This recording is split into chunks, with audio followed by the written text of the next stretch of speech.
ओम नमः शिवाय. श्री शिवतांडव स्तोत्र श्लोक 12. श्लोक म्हणूया. दृशद विचित्र तल्पयोर भुजंगमौक्तिकस्रजोर गरिष्ठरत्नलोष्टयोः सुहृद विपक्ष पक्षयोः तृणारविन्दचक्षुषोः प्रजामही महेंद्रयोः समप्रवृत्तिकः कदा सदाशिवं भजाम्यहम्. असा हा श्लोक आहे. आता श्लोकामधल्या पदांचा अर्थ आणि श्लोकाचा सरळ अर्थ बघूया. दृश्यत म्हणजे दगड किंवा शिला. विचित्र तल्प म्हणजे रंगीबेरंगी शय्या. भुजंग म्हणजे सर्प आणि मौक्तिक स्रज म्हणजे मोत्यांची माळ असा अर्थ. दुसऱ्या ओळीमध्ये गरिष्ठ रत्न, गरिष्ठ म्हणजे बहुमोल, श्रेष्ठ, भारी असं रत्न. आणि लोष्ठ, लोष्ठ म्हणजे मातीचं ढेकूळ. सुहृद विपक्ष पक्षयो, सुहृद म्हणजे मित्र आणि विपक्ष म्हणजे शत्रू. मित्र पक्ष आणि शत्रू पक्ष. तृण आणि अरविंद चक्षु, तृणारविंद चक्षुषः.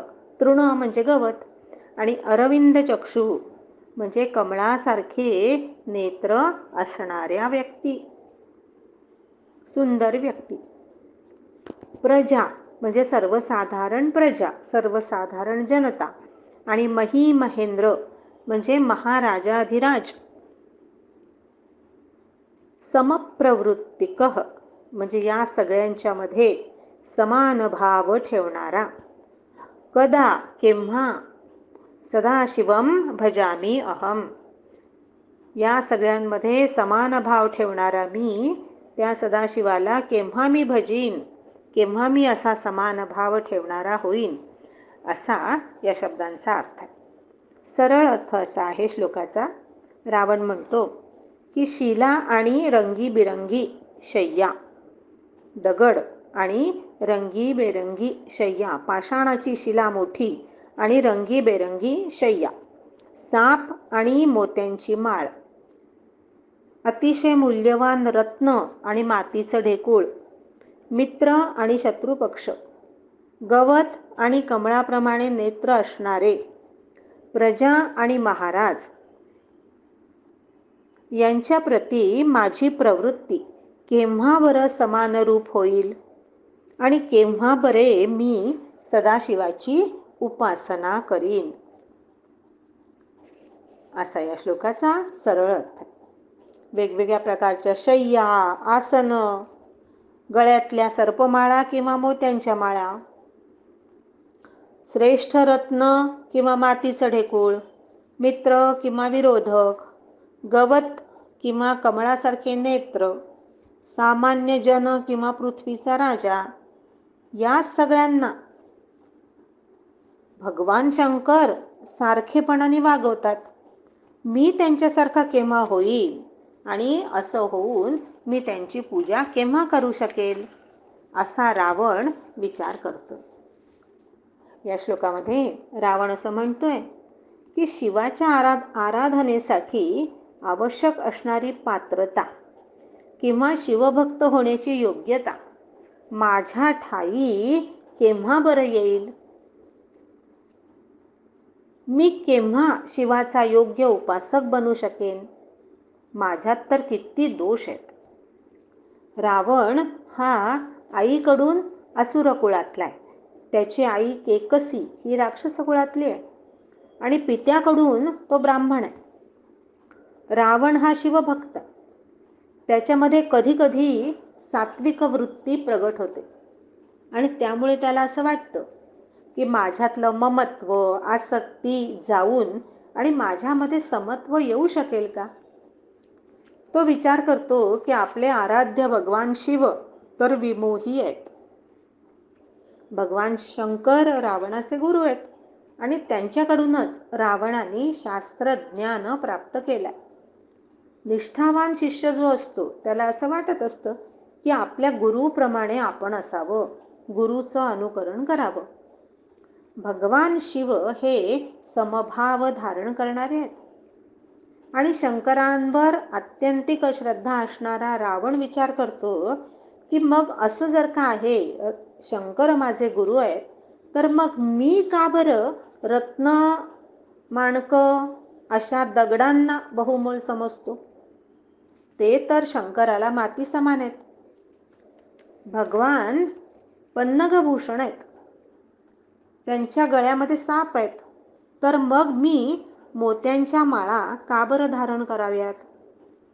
शिवशंकर तर वनचारी अनिकेत आहेत, तर मी सुद्धा पाषाणांची शय्या का स्वीकारू नये? शिवाला सर्व भूत मात्र प्रिय आहेत. अगदी असुरांच्या सुद्धा भक्तीवर ते प्रसन्न होतात, त्यांना वरदान देतात. शत्रू मित्रांच्या प्रती समान भाव ठेवतात, सर्वांचे कल्याण करतात. मला असं केव्हा बरं होता येईल? रावण विचार करतो, स्वतःच स्वतःला विचारतोय की मी पाषाणशिला आणि रत्नखचित शय्या, साप आणि मोत्यांच्या माळा, बहुमोल रत्न आणि माती, मित्र आणि शत्रू यांच्याबरोबर समभावना ठेवणारा असा केव्हा बरं होईल? माझ्या जीवनात असं केव्हा होईल की मी कमलनयन सुंदर स्त्रियांच्या कटाक्षांना तृणवत मानेन? तृण आणि अरविंद अक्ष म्हटलंय, त्याचा भाव असा आहे, सामान्य प्रजा आणि महाराजाधिराज यांच्याबरोबर समान व्यवहार मी केव्हा करेन? पक्षपात रहित असा मी केव्हा वागू शकेन? आणि असं करता करता मी शिव आराधनेत मग्न होईन. असं झालं तर मी अगदी धन्य होईन. असं रावण चिंतन करतो. या श्लोकामध्ये असं दिसतंय की अहंकारी रावणाला, आसुरी वृत्तीच्या रावणाला जणू उपरती झाली आहे आणि तो शंकराच्या समदर्शित्वाचं वर्णन करून आपल्यामध्ये सुद्धा हा समभाव यावा असा विचार करतो. श्रीमद भगवद्गीतेत सगळीकडे समतेचं महत्त्व सांगितलंय. विद्या विनय संपन्ने ब्राह्मणे गविहस्तिनी शुनीचैव श्वपाके च पंडिता समदर्शिना. समदर्शी असलं पाहिजे असं सांगितलंय. समशत्रौ च मित्रे च म्हटलाय. सुख दुःखे समे कृत्वा म्हटलाय. लाभालाभौ जया जयौ असं म्हटलंय. असं समता याचं महत्त्व सगळीकडे सांगितलंय. समभावना ही भक्तामध्ये असली पाहिजे. निर्दोषम ही समम ब्रह्म असं म्हटलंय ब्रह्माचं वर्णन करताना. ब्रह्मतत्व निर्दोष आणि समय. जोपर्यंत आसक्ती ममता अहंता आहे तोपर्यंत भगवान शिव दुर्लभ आहेत. जेव्हा मनुष्य सर्वाभूती एका परमेश्वराला पाहतो, समबुद्धी होतो, तेव्हा तो परमेश्वराच्या समीप जातो. आसुरी प्रवृत्ती प्रबल असणारा रावण या ठिकाणी या श्लोकामध्ये अशी खंत व्यक्त करतो की माझ्यासारखा अहंता ममता आसक्ती पक्षपात विषमवृत्ती असणारा त्या निरपेक्ष करुणावरुणालय शिवाची भक्ती करण्यासाठी केव्हा बरं पात्र ठरेल? अशा आत्मचिंतनातून आर्तभावनेतून माणसाला कल्याणाचा मार्ग दिसायला लागतो. भगवंताचे गुण, त्याच्या लीला, त्याचं महात्म्य याचं श्रवण पठन गायन चिंतन यासाठीच तर करायचं की त्यामुळे भगवंताचं समदर्शित्व आपल्याला समजतं आणि आपल्यातल्या उणिवा आणि दोष दिसायला लागतात. उद्धाराच्या कल्याणाच्या मार्गाची ही पहिली पायरी मानली पाहिजे.